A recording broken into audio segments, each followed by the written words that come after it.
Good evening. We will start our webinar in just 30 more seconds while we allow a few more panelists to, a few more guests to log in this evening.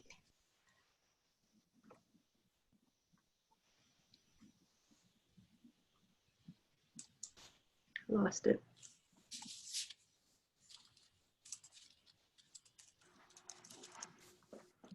Linda, I lost it again. You're good on our side.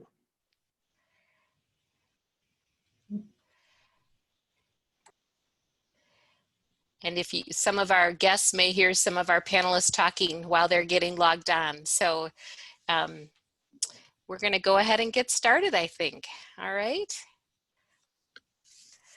Great. Well, welcome to all of our families, and we're happy that you were able to carve out some time this evening to join us for our fourth webinar for our families of incoming students. My name is Linda Bachman. I serve as Dean of Students at St. Thomas, and in just a few minutes, our guest panelists will also introduce themselves. But I want to start off with a few logistics this evening and want to make sure you all know that you are able to see all of us, but we cannot see you. So know that if you're having family dinner right now, nobody on this end is able to view you. We also are going to ask that you hold questions until close to the end of the webinar, because we anticipate that a lot of your questions will be answered as our panelists talk this evening. When we get to that point, I will let you know. I'll let you know it's the question and answer section of our webinar. We've saved about 25 minutes for that. And I will ask you to use the question and answer function that you see in front of you to submit questions. And please use that instead of the chat. We ask that you use the Q&A to submit questions this evening. I also want to let you know that we have a few staff who are working behind the scenes to answer questions as they come in. So some of you may get a personalized response via the question and answer function this evening. And at times during the presentation, you will see panelists turn their video off if they are not speaking. Know that our panelists are all with us for the entire webinar. We're just doing that so that you have a chance to focus on the panelist who's speaking at that moment. And so with that, I'd like to take a few minutes and allow our guest panelists to introduce themselves, and we'll start with Dan Mavison. Hi, good evening, everybody. My name is Dan Mavison. I'm the Director of Public Safety here at St. Thomas. I'm just starting my 19th year back at St. Thomas, and I have over 25 years of director experience in this position. So welcome. And Dr. Lang? Thank you, Linda. Hi, my name is Karen Lang, and I'm the Vice President for Student Affairs. And actually, I am starting my 34th year here at St. Thomas. It's really hard to believe. So looking forward to getting to know all of you as well as your new students that'll be arriving in September. Thanks, Karen. And Dr. Wyatt? Hi everyone, I'm Wendy Wyatt. I'm Vice Provost for Academic Affairs. I'm also a professor of media ethics. I'll be starting my 18th year at St. Thomas, and I'm just really grateful that you took the time to spend an evening with us. So welcome. And we'll go to Madonna and then Aaron.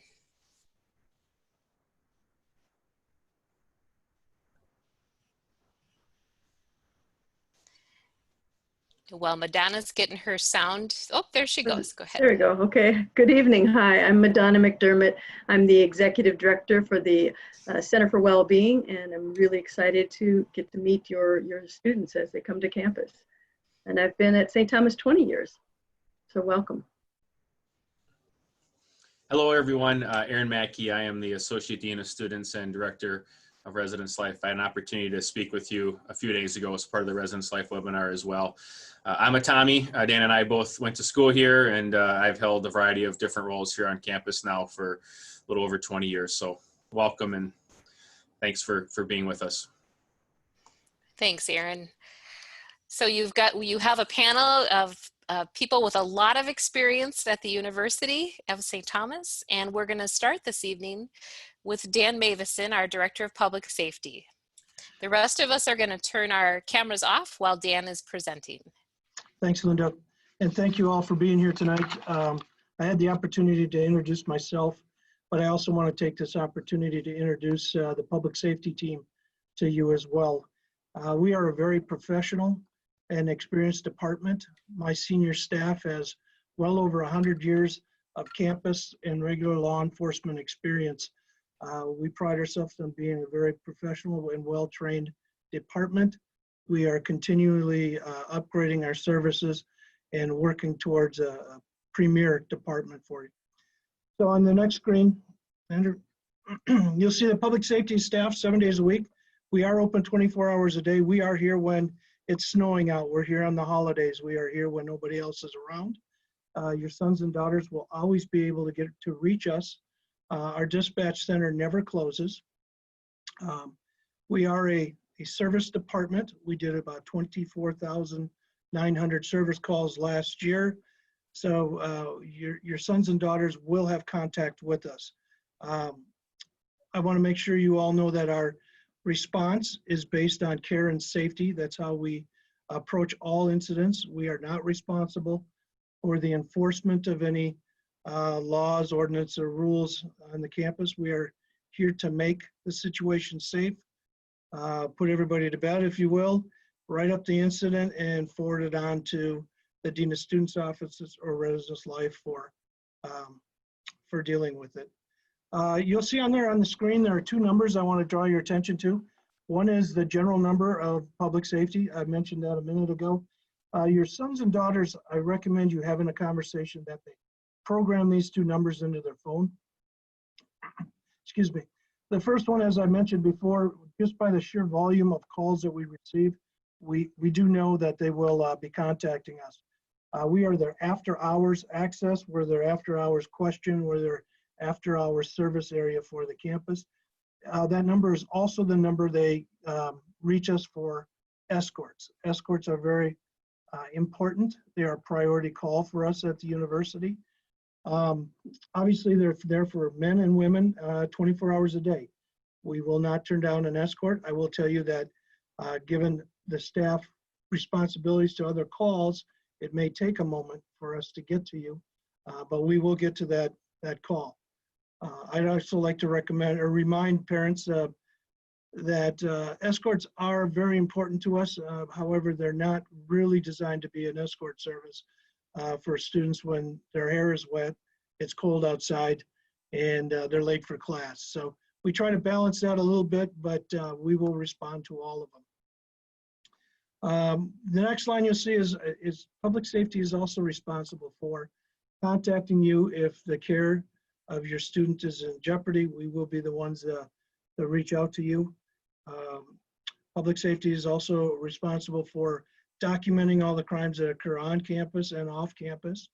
We maintain the Clery report, which is a campus safety report. I want to welcome all of you or invite all of you to go online to our public safety webpage, and you can pull up that document, and it gives a robust description of our department and all the policies. It also allows you to compare the University of St. Thomas with other agencies to see, to see how we are doing in relation to other campuses. You will find and see that St. Thomas is a very safe campus, but we do have incidents that occur on our campus, just as you would in your community. So we have a microcosm of any one of your communities that you're living in on our campus. So as I said, things do happen. So we do have emergencies on campus.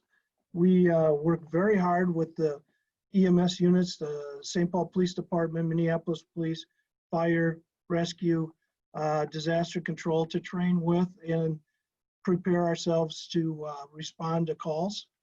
I have to go back up. The emergency number is essential for you to have your sons and daughters to perhaps program that in their phone. And I'll explain that to you real quickly. If a student calls 911 from our campus community, it will go to the Ramsey County Dispatch Center.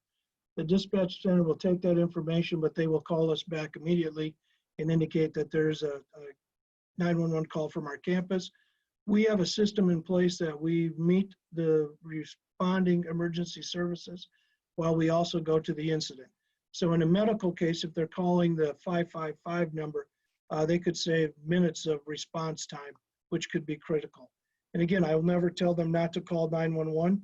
I just recommend that they call the 555 number while on campus, because we are the experts on this campus and for the geography of where everything is. As I mentioned earlier, we do have emergencies. We respond and coordinate our response protocols with the various agencies. I also put on there the UART team. That is the University Action and Response Team that also will meet and determine action steps based on the best interest of our students and our campus community. That would be outside of the responding police agencies or fire agencies. In a true emergency where there's a definite risk to the campus community, I will have, or my staff will put out a mass communication notification. Ours comes out as UST Alert. Parents often ask, how can they get that notification as well? And I invite you, the best way is to invite you to follow our Facebook page or Twitter page that you can get right on our main page of our website. If you do that, anytime we send out a mass notification, we populate the Twitter and the Facebook, and it goes out to all of those that attend as well. Another layer of safety for our campus is the care team. The care team is also responsible for assisting students in their troubles and needs and support. The care team will deal with the students' personal safety protection plan, which they will discuss and start working on the first few weeks of class. Finally, DART is our Diversity Action and Response Team that deals with race, bias, diversity incidents for the campus. I'm going to leave that at that. There's more coming on that in the next session, but also a very important team that works for the campus. Next. I also have parking and transportation services under me. The first line says residential students, freshmen, first year, do not receive. I think I'm going to amend that and say should not expect to be able to get a permit. We are doing stuff a little bit different with our new system, but still we highly recommend first year students not having a car on campus. We design our programs with the knowledge that we think they're more effective not having those vehicles on campus. There's multiple alternative ways for them to get around, and they learn very quickly how to make things work. An example of that is obviously we do have the public safety escorts. I highlighted that for you. We have a St. Thomas shuttle that runs between campuses on a regular school day that runs every 20 minutes.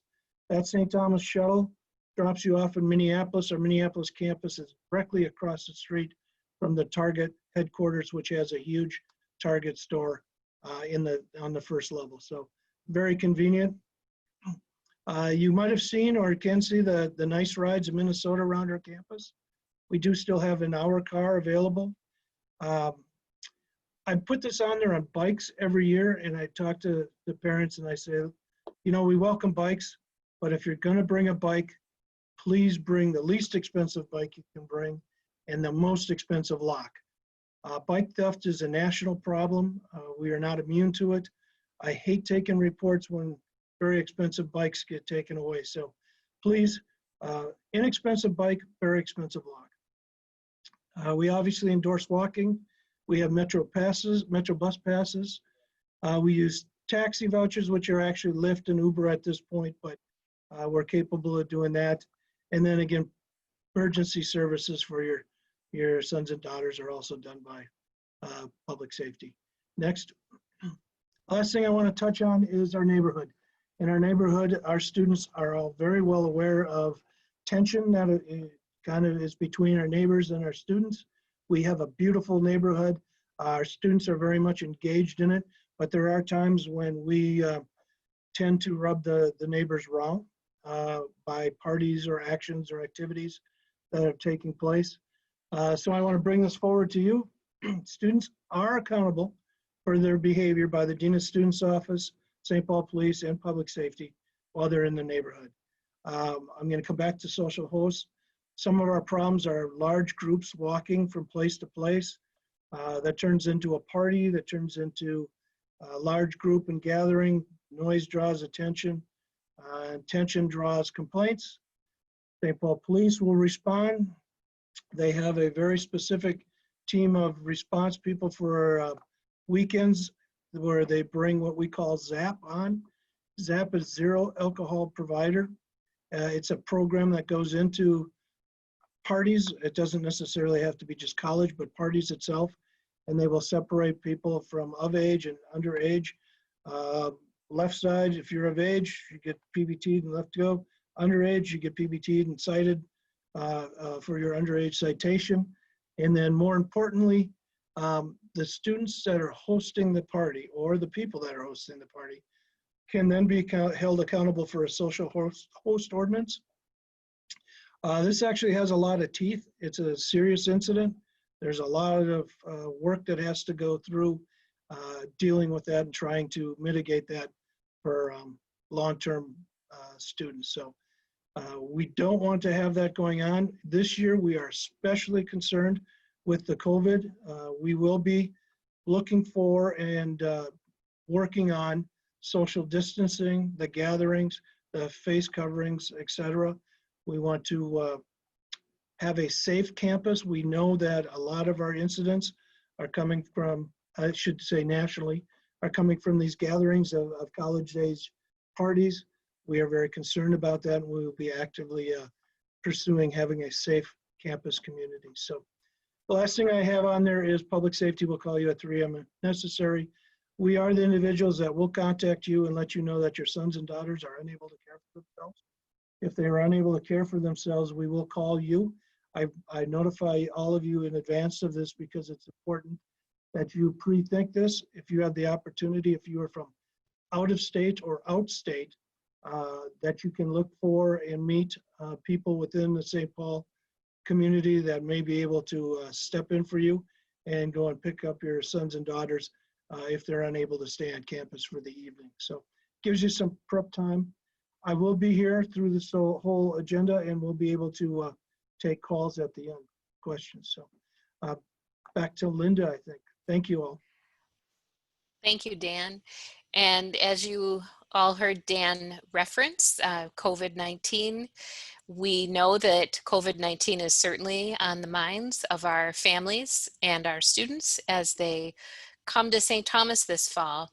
And before we have a few of our panelists talk a little bit about how we are prepared for your students, we'd like to show a video that we hope helps to give a message of the culture of care that we hope to infuse on campus this fall. So we'll go ahead and show that video. It's a brief couple-minute video. We are delighted to share with you our plans for gradually reopening our campus this summer and for welcoming students to live, learn, dine, and worship with us in the fall. Why are we going to all of these steps to create a community that allows us to accomplish our mission and also keep you safe and healthy?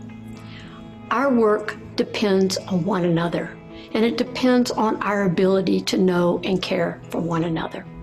We are going to do this by creating a culture of care. A culture of care is predicated on our mission of advancing the common good. It means that we are trying to create the conditions within our community that allows everyone to be healthy, be safe, and to flourish.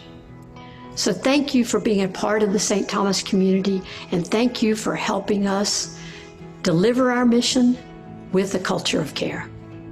The Center for Wellbeing functions as a primary touch point for the university and our outside public health organizations. We have a weekly meeting with the Minnesota Department of Health, specifically for institutions of higher ed. The reason we wear a mask is to send a message, which is that we care about each other. We care about keeping each other safe and healthy. If anyone in our community has symptoms of COVID, faculty, staff, students, please call the Center for Wellbeing. We are able to triage and test here at the center. As we move forward to reopening the campus and everybody returning, there are 6 simple words that you do need to remember and take to heart. If you are sick, stay home. The public spaces are going to look very similar, with the exception that they're not going to be able to support as many people within a certain area. We have created maximum occupancy signs, so before you walk into a space, you'll have a good idea of how many people should be within that space. For the classrooms, the seating is going to remain the same, with the exception that we'll identify with use of a sticker on a tabletop where it's acceptable for students to sit. What we're going to be focused on more is cleaning and disinfecting common touch surfaces within buildings. We're putting 630 hand sanitizing stations throughout campus. They'll be located in front of elevators, outside of every public restroom, and every entrance to the buildings. Within each classroom, there's going to be disinfecting bottles, products, along with paper towels in order for students to disinfect the areas that they use before and after. Wherever we can't maintain social distancing and we're asking for some type of transaction to take place, barriers will be installed. We'll be labeling the floor to keep socially distant, as well as using lines and stanchions for individuals to understand where they should be standing and how lines will move through the service area. We'll be removing our self-service options. We'll have our staff doing that to avoid cross-contamination. We'll be offering more to-go options. We will be distributing masks through the card office, as well as wearing masks ourselves through the entire preparation process and service. We'll be removing about half of our seating to allow social distancing to happen. We will also have signage on all of the tables to remind our campus community about social distancing. We'll be wiping all of our high-touch areas more frequently, like tables, chairs, condiments, and soda dispensers. Take care of one another. Your health is not just your health. Your health is the whole community's health. Please be responsible in following the protocols that are laid out in our plan, but most importantly, in monitoring your own health and in staying home and isolating yourself if you are sick. The Center for Wellbeing can't do this alone. Dining services can't do this alone. Facilities can't do this alone. We need students, faculty, and staff to be aware. Be healthy. Be smart. And be for the common good.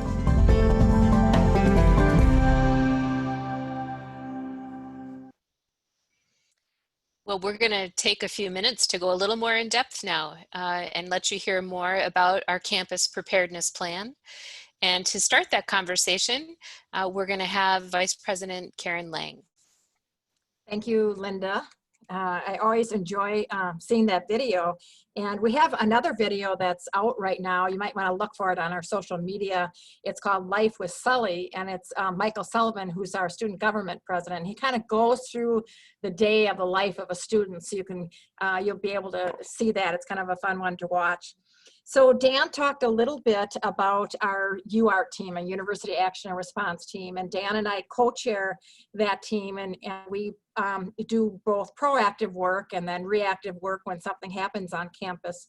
And of course, we've been working on the COVID-19 since January, and for our campus preparedness plan, Dr. Wendy Wyatt, who I'll introduce in a few minutes, she has co-chaired this with me, and we've had a group of staff and faculty from across the university, from all different sections, everyone that's on this panel, as well as faculty, campus ministry, someone from our general counsel office, everyone across the campus working on this because it's so important, first of all. So we started meeting in January, and when we began, at that point, the virus was not in the United States as of yet, as far as we knew. So we were really working with our study abroad students, and we have a campus in Rome.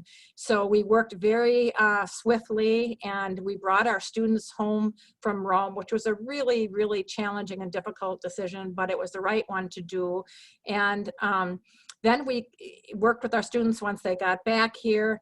And then when we saw the virus here in the United States and in Minnesota on our campus, We then made the decision in the spring to move all of our classes online and to close down our residence halls. So this group has been meeting together for a while. We were meeting every single day. We're now down to 3 times a week, but in the summer then we started shifting our priorities to returning to campus, because as you heard from Dr. Sullivan, the importance of having our students back on campus and having some form of in-person experience here, both in the classroom and outside the classroom. If you have not looked at our plan, you did get a letter from our president sharing the plan with you. If you've not looked at it, we want you to make sure you go on our website and take a look at the plan. And we want your students to do that too, so they have a good understanding of not only what to see as you saw in the video, but what the expectations are. We've been meeting once a week. We've had a phone call with the Minnesota Department of Health. And we've also been meeting with the other private colleges in the state of Minnesota. And we've all been working really well together to make sure that we can create the most safe possible campus that we can have. So you'll see some of the parts of the preparedness plan. And what I want to share with you is a common good commitment. Our Dean of Students has worked with our student government on a common good commitment where we're going to be asking all of our students to make this commitment to do the things we're asking them to do the social distancing, the 6 feet away. And as you can see, it's going to be really easy on campus because there's going to be stickers. There's going to be places that say, sit here. Our classrooms have been reduced in terms of their numbers. So we want students also to expect students to wear masks, and we will be giving every student 2 masks. You saw the purple ones in the video. They'll receive those masks upon arrival. And then our student government has put together a kit, and each student will get one of those kits, and that'll have another mask in it, as well as a thermometer, and it have some Kleenex and some other kinds of things in it. So the expectation when students are indoors is to wear the masks, and we're going to be very strict about that because we know how important it is, and we know that that is going to help mitigate the virus. And so the one place you can be indoors where you don't have to wear the mask is in your residence hall room. And Erin will talk a little bit more about that. So we're going to ask students also to do a self-screening. We're going to ask them to take their temperature. We're going to ask them just to make sure that they don't have a fever, that they don't have a worsening cough, that they don't have trouble breathing. In order to make that easier for our students, we also have some temperature stations on campus. There's one in the Anderson Student Center. There's one in the North Sider, which is our new dining facility. There's one in the Center for Wellbeing. There's one on South Campus within our science buildings, and there's one on the Minneapolis campus. So we're just asking people that's on their honor system every day to kind of check in with themselves. You know, am I feeling okay? And as you heard Madonna say in the video, if you're not feeling okay, stay home, stay in your residence hall space, and you can take your classes from there. So, and then also just the basic hand washing. And you saw in the video, we've got sanitation stations all over campus. And also to speak up to, you know, we don't want to create this campus, we don't want to create shame or fear about not wearing masks or those kinds of things, but we certainly want students to speak up and to say to each other, hey, you need to wear your mask. And we will be saying that to students too.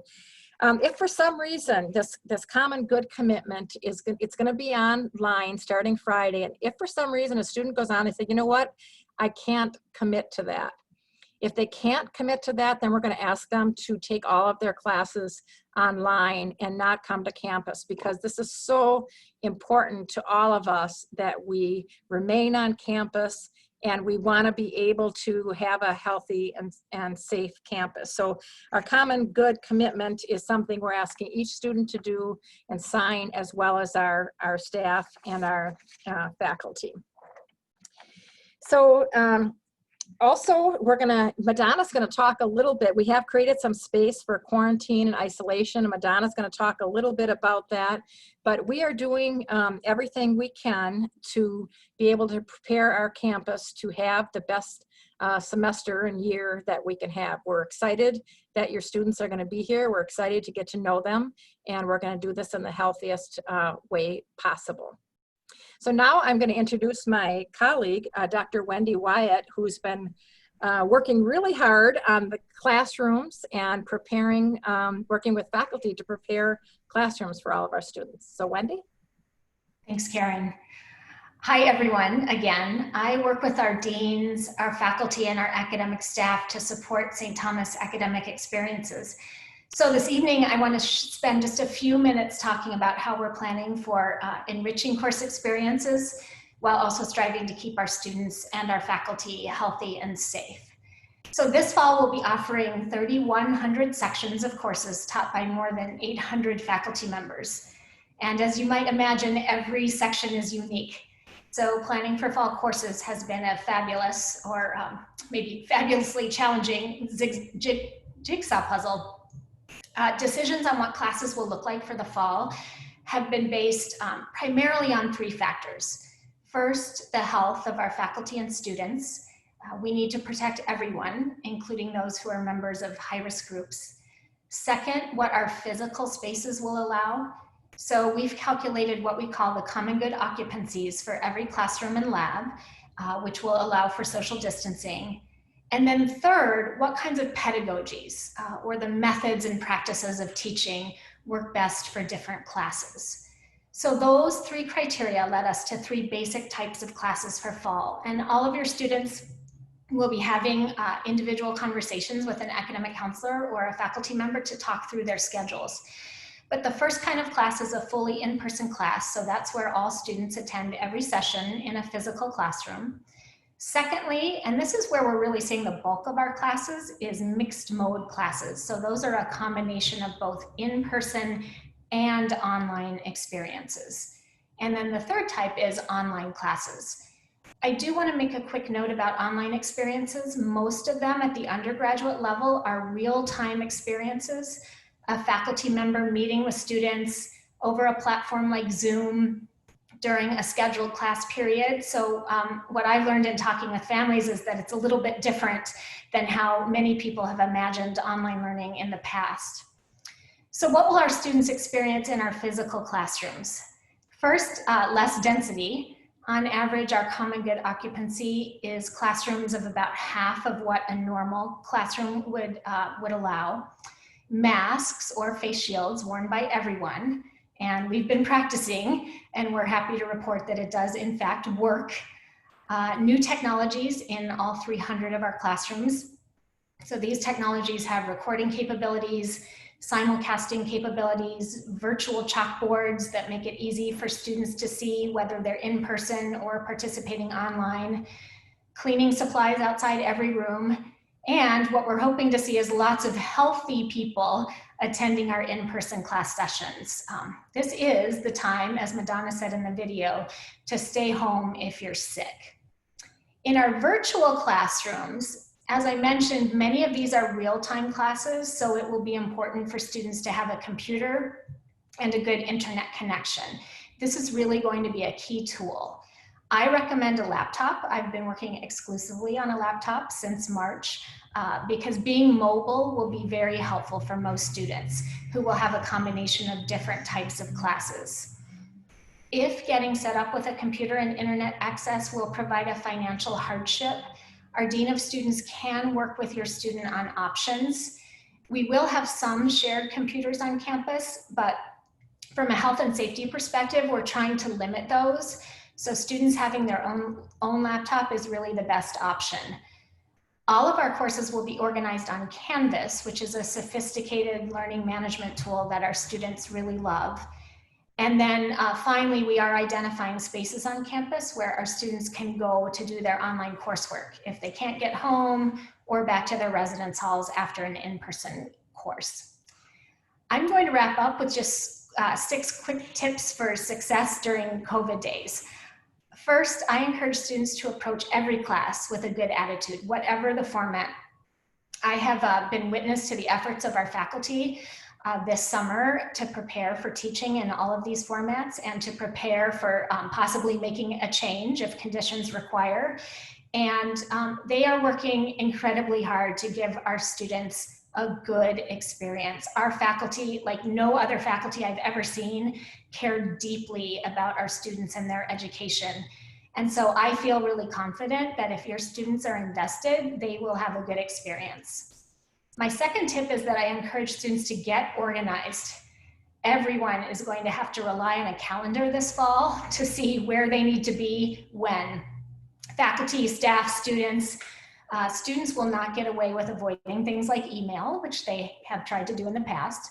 And I think this is actually an important and a practical skill to develop, and I've already seen our returning students start to develop some of these skills. My third tip is that I encourage students to find what I would call their magic learning and study space, which may not be what works in normal times. Next, I encourage students to make an effort to build relationships with their faculty. Even if students are seeing some of those faculty more often virtually than they will in person, I've actually noticed that some of our students, I think, are less intimidated by an online Zoom conversation than they are about coming to a faculty member's office hours. And I personally have had some really great conversations with my students online since March, so I'm hopeful about that relationship building. Fifth, I encourage students to take the health and safety protocols seriously. So much of what we're planning for fall depends on our students to make this all work. And then finally, no other first-year college students have had this experience. Students to take everything they can from these challenging, strange, sad, difficult, frustrating, but also really hopeful days.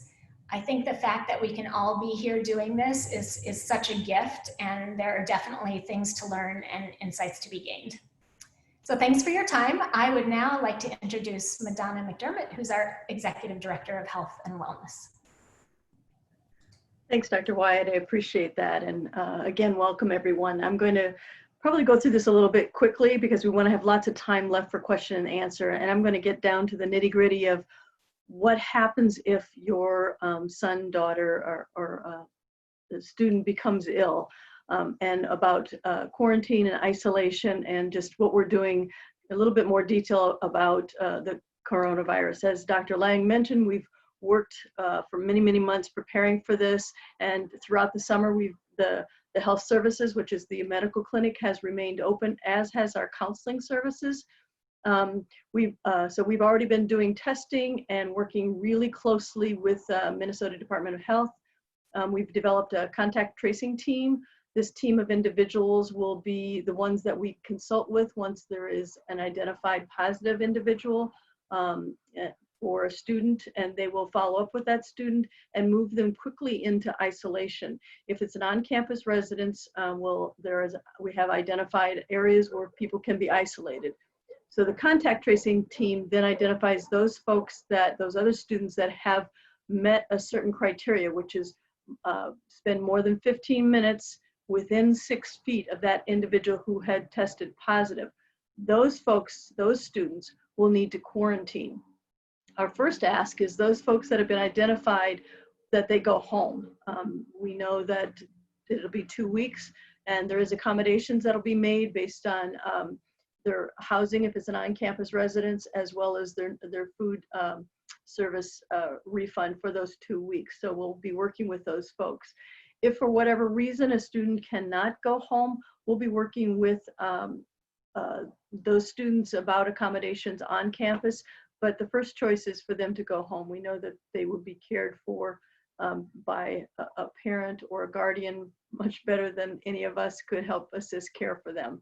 But so we have a whole team that'll be doing that. For the folks that are tested on campus, they'll have a primary care provider that'll work closely with them and follow up with them, as well as the contact tracing team, which really is a care model that will surround the students, checking in with them, those in quarantine at least once a day, perhaps twice a day, making sure that they're doing okay. There'll be coordinated care, wraparound services with dining services, making sure that people get food, that they are zoomed in with by other folks, just to make sure that they're tolerating it okay. Quarantine, sometimes those definitions can be used interchangeably, but there is distinct difference. Isolation, as Linda had mentioned, isolation she remembers it by saying I equals ill. So isolation is for somebody who is tested positive. They have to remain in isolation for 10 days since the time of their onset of symptoms. Quarantine is for anybody who's had the exposure, and that is 14 days since their last exposure with that person. There's a few other criteria that go along with that. As I mentioned, Residence Life has set aside specific accommodations for individuals who meet these criteria. And that we, as Dr. Wyatt had said, that we really need students to adhere to the quarantine for the entire time before they engage with activities with any other student. If we're going to be able to keep students on campus and be able to have the type of experience that we want them to have and that they want, this criteria needs to be taken very seriously.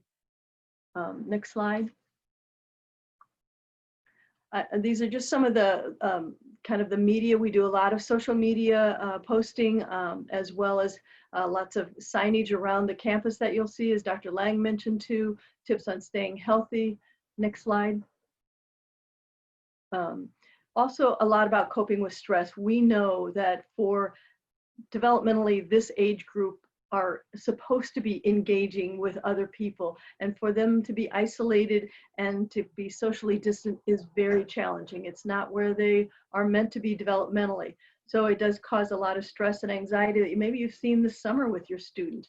And so we have a lot of resources available for students to be able to interact with professional staff, and then also for our professional staff to engage with them. So maybe if they're in quarantine, we might be doing some small groups for other folks.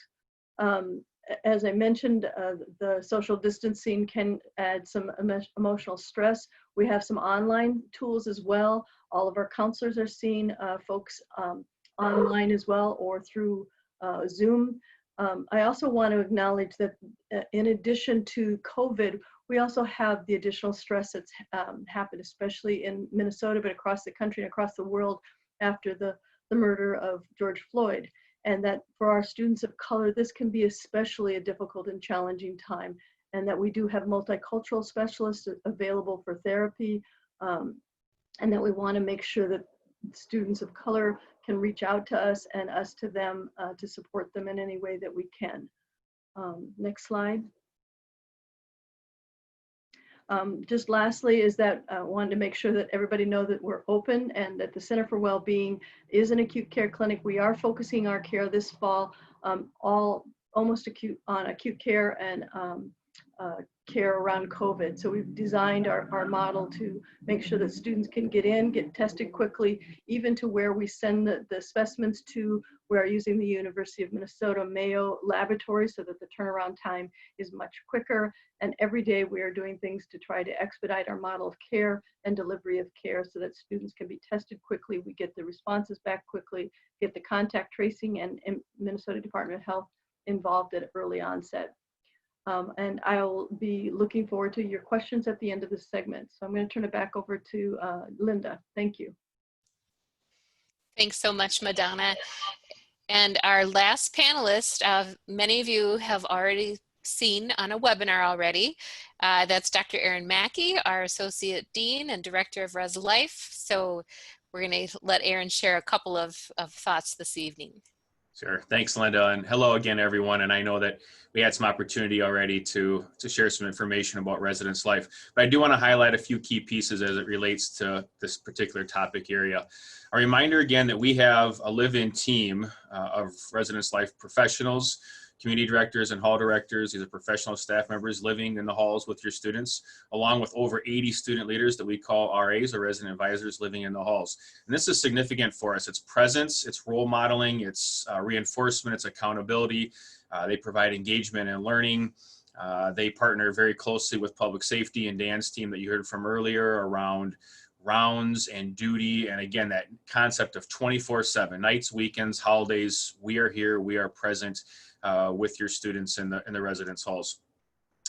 We also will talk with your students about a personal safety plan This is usually around emergencies, and while we hope that emergencies do not happen, we also know that they're a part of life, and that might be severe weather, that might be fire, that might be things like bomb threats and active shooters. And so a lot of attention is being paid to the pandemic, as it should be, but we also know that college campuses, just as our societies, lots of things can happen. So we want to make sure your students are prepared, and that's also, things like walking in groups and in teams if you're out in the evening, and how to pay attention to your surroundings, to sign up for the text alert. So we're going to spend time with your students when they get here in what we call community meetings, working through what that personal safety plan looks like for them.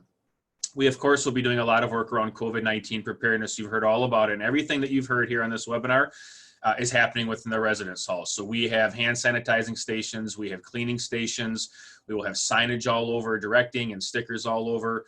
We're limiting space within our study rooms and our lounges and our recreation rooms. We already have smart laundry systems, so students can use an app to figure out when a laundry machine is open and when their laundry is done, so that they don't have to hang out too long in there. Students will be required to wear masks within our residence halls as well too. And we'll talk a little bit with them too when they get here about some of how that functionality works, going to the restroom and in the restroom, and spacing out within our residence space. Within the actual sleeping room or the bedroom, they are considered a household or a family with our Minnesota Department of Health. And so we know that there's going to be more flexibility in there with them. We ask all of our students to conduct a roommate agreement, and then they will go over that roommate agreement with their student leader. And some of those questions are, how do we want our room to be used? Do we want to share items or not share items? We will do in the first week after they move in, checks the rooms to make sure the rooms are set up okay. They have a plan for making sure that they're sleeping with their heads 6 feet apart, which is very doable in all of our rooms. All of our rooms are big enough for that to happen. The location of desks in some of our halls, like Dowling Hall or Brady Hall, we have some items that are built in, but again, the chairs are movable, and students find ways to study in lots of different ways within their room and outside of their room. So we're going to work with your students individually too when they get here through our community meetings on how to be safe within our residence halls. And then last but certainly not least, we always have a focus on inclusive excellence, and that's how we create communities in our hall on campus here, so all of our students feel safe and welcome and comfortable with their living and learning environment. And as Madonna mentioned earlier, we know that our students of color have experienced tremendous amount of trauma as always over the summertime with the death of George Floyd. And so we want to be very close, paying close attention to our residence halls to be inclusive and work towards inclusive excellence. Thanks, Linda. Yeah. Thanks, Aaron. So at this point, I am going to ask all of our panelists to put their videos back on so that our guests can see all of you live again. Wonderful. And we've got some questions coming in. I also have some questions that families sent in when they registered for the webinar. So I'm going to start with one that came in ahead of time, and I'm going to give this to Dan Mavison.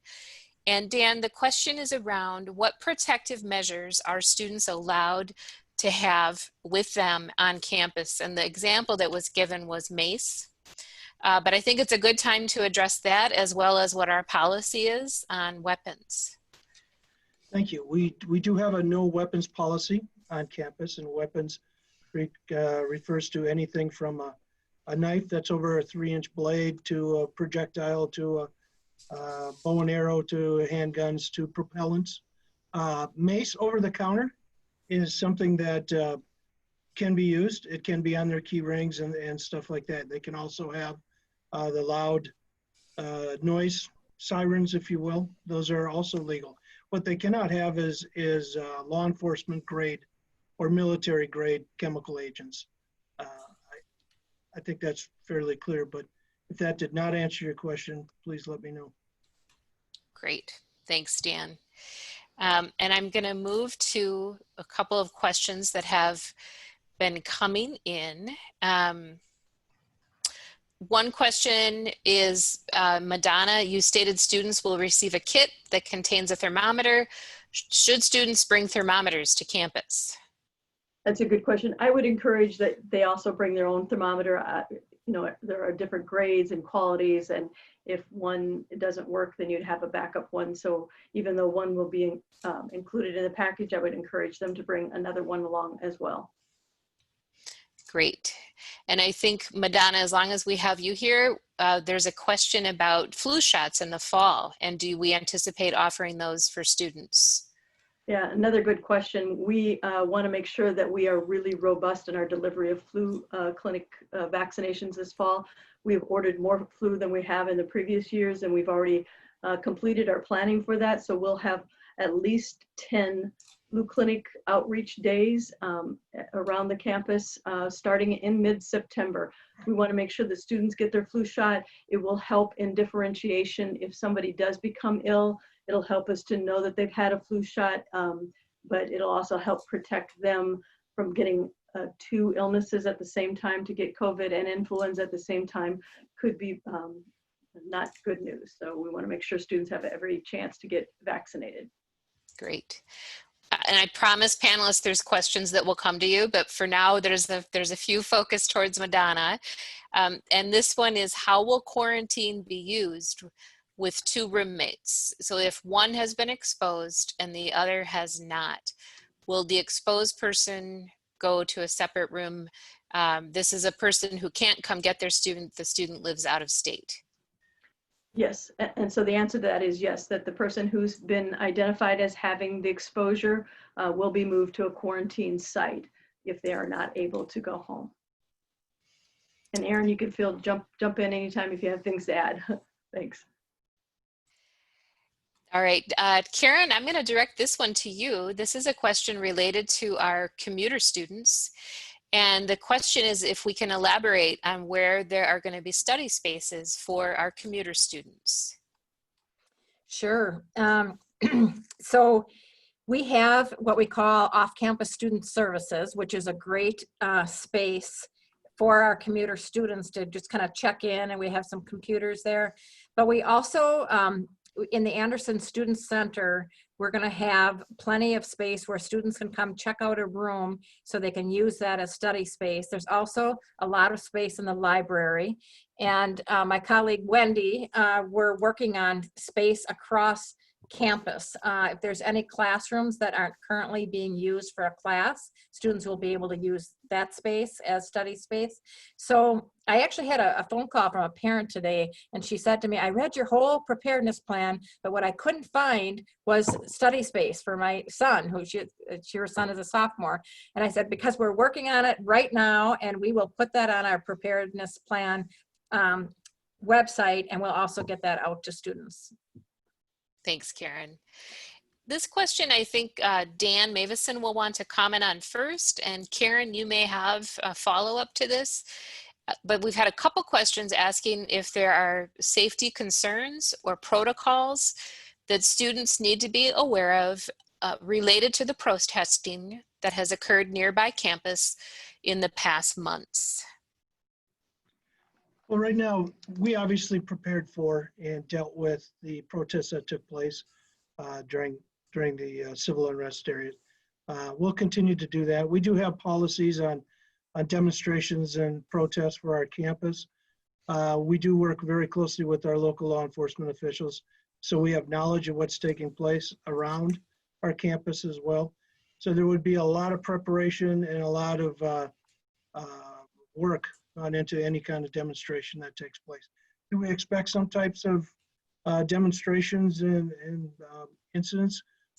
Yeah, we're a university campus. We have to expect some activity. We want to make sure we have ours in a peaceful and safe manner. So that will be our stress and our stride. We want them to educate, we want them to experience life, but we want them to do it in a safe manner. So we'll work hard on that. Thanks, Dan. Karen, is there anything you want to add? No, I just, the only thing I would add, and that was great, Dan. If we do have students that want to protest on campus, our focus really is time, place, and manner. And we ask students to give us 48 hours notice. And as Dan said, we work with them so that their voices are heard and it's heard in a safe environment. Thank you. So there is a question, Madonna, and the question is whether students need to get tested for COVID before coming to live on campus. So what are your recommendations around testing, Madonna? Right now, we are following the CDC and the Minnesota Department of Health's recommendation, which is that we only test those folks that have symptoms or those that have been exposed. As you know, that there is a shortage nationwide, once again, with the increasing incidents, especially in southern states and California. And so for us to be able to be good stewards of scarce resources, we will not be testing beforehand. That also only gives you a picture of a time or a certain particular time, and the next day it could be positive. So we want to make sure that we're prudent and that we're testing that is supported by MDH and CDC. Thanks. Great. And Wendy, this is a question for you, asking if faculty office hours will be virtual or in person. What should students expect? Probably a combination, depending a little bit on the size of the faculty member's office and whether social distancing can be maintained. We have told faculty members that they can hold virtual office hours. We've told faculty members that they could hold office hours someplace else on campus if their office doesn't fit 2 people. And we will have some faculty members who will be teaching remotely entirely because they might be a member of an at-risk group. So every faculty member at the beginning of the semester should make it really clear to his or her students what the protocol for office hours will be. Great. And Erin, there is a question related to Wi-Fi in the residence halls and asking what we anticipate in terms of students, many students needing to log on at the same time. So if you can answer that That's one. great, because I was just typing it in, Linda, so you saved me from typing it. Perfect. Yeah, our IT team is very confident in the campus's Wi-Fi, and it's been upgraded now for several years. We saw enormous jumps in streaming and other use of our students in terms of bringing 3, 4, 5 devices to campus. So this is a trend that we've been preparing for, and it just happens to be that it's a pandemic that's going to really test it. But we've really been preparing for it with our students. So there's been a lot of investment in our halls and just our campus in general with the Wi-Fi, and they're very confident that we'll be able to handle both that modality of in-person and online that Wendy talked about earlier. And Erin, this is a follow-up question for you. What should families anticipate visiting campus this fall if they're coming to see their student who lives in a residence hall room? Is there a designated area to meet students? Is there a limit on the number of family members that can come in? Sure. Yeah, that's a great question. We are following the guidelines that we have mentioned in this webinar, which is limitation on space, being at 6 feet, wearing a facial covering, face mask while on campus. We are not putting in a hard line that there are no guests. I know some schools are saying no guests to campus. We want our students to have people visit them that are important to them, that keep them safe, that keep them healthy, that keep them grounded. That includes being able to visit a friend in a nearby residence hall or having a family come to campus, as you mentioned. We are asking everyone, though, to follow all the guidelines for campus, and there are guest guidelines. So again, that's about distancing and it's about masks. So we'll talk with the students when they get here a little bit about that. It's not going to be feasible, likely, to come be a guest within their bedroom. If they and their roommate are there and maybe 1 or 2 other students, these rooms can handle 4 people. But once you get beyond 4 people, most of them then will start violating that 6-foot piece. So you're not going to want to meet in the bedroom. We do have really good study and lounge space. And depending on the time of the day that you might be visiting, those spaces might be open. It might be a perfect opportunity to come in and sit down with your student in one of those spaces and not have any violation of guidelines and have a conversation or bring them some items, might be some food or clothing or whatever it might be. Perfectly acceptable. And all of our halls have good lobby areas too, and drop-off locations. And so a lot of our parents, just naturally without any pandemic too, will bring items, and the students will meet them in the drive aisle or meet them in the lobby or around the entrances and do an exchange, have a little conversation, and give a hug or whatever else, and kind of go about their business. So I think all those natural things can still very much happen, but we are going to ask parents and siblings who are guests at campus to follow all our guidelines strictly. Thank you. And I'm going to try to fit in 3 more questions. I'm recognizing we started a few minutes late and there's some really great questions coming in. Wendy, I'm going to direct this one to you. The question is, and this is a very important one for us to clarify. The question is, we understand students will be sent home after the Thanksgiving break. Is this true? And we know that's a model that people are hearing about at a lot of universities. So can you address what our plan is? Sure. Our plan is to follow our traditional academic calendar. So students will not be sent home after Thanksgiving. We did investigate this quite seriously to the extent of recreating our academic course calendar to see if we could fit in all of our required contact hours before Thanksgiving. And we could do it. It would mean starting classes at about 7 in the morning and going till almost 10 o'clock at night every day. And we just decided that we're not sure that it's worth making that call right now, because we have seen the pandemic take things in all kinds of different directions. And so we will be prepared to do whatever we need to do. We're hoping that we will be on campus all semester, but we have not made any plans to go online after Thanksgiving at this point. Thanks, Wendy. Karen, there's a question asking if worship facilities will be open given our COVID restrictions. Yes, and actually they are open now, but they're limited. They're limited in terms of numbers. I have not physically gone in for mass, but I've been watching it online, and you can see everyone is kind of spaced out in every other pew, and they're wearing masks. And so absolutely, we have several chapels on campus, and they will be open, but social distancing and masks will be required. Great. And Dan, I'm going to send this one to you. This may be I think this will be our final question. And it's asking what are best practices for students moving about campus alone in the late evening or early morning, and including men, just to be inclusive of men and women in that. And then I'll just tag on that this person's also asking about taxi vouchers and how that works. So That's great. Actually, let me hit the taxi one first, because that's actually kind of humorous in a way. When we talk about taxis, we're almost obsolete. But we do have taxi vouchers still that I use. That's public safety. If there's a medical emergency that does not meet the needs of an ambulance, for example, a dislocated finger or something that somebody's okay with being transported to urgent care or something along that line, my department does have access to vouchers. We are currently using Lyft right now, but we have relationships with Uber, Lyft, and the airport taxi company itself. So we have those covered. We can also assist students if they're looking for a ride. If they want to call us, we can contact Uber and Lyft.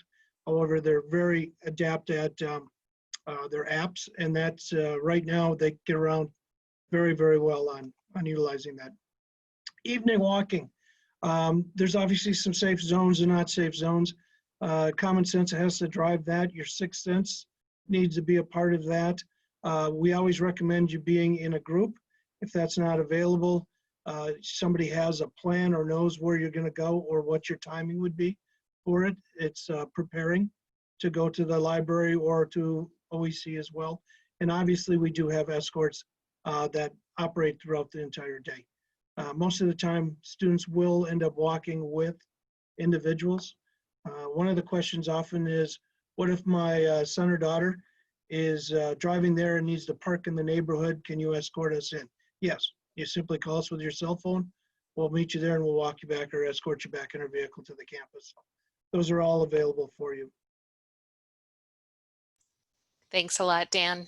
Yep. Well, I want to honor the time of our panelists and our families who've joined us this evening. We really appreciate, if you live in the metro area, it's an incredibly gorgeous evening tonight. So we thank you for taking time to be with us.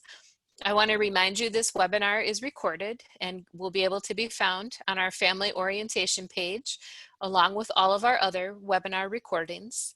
And we really hope that we will see you for our final parent family webinar next Wednesday, a week from today. President Sullivan will be joining us, and you'll hear from many different areas on campus about how We partner with you as families to support your students to succeed at St. Thomas.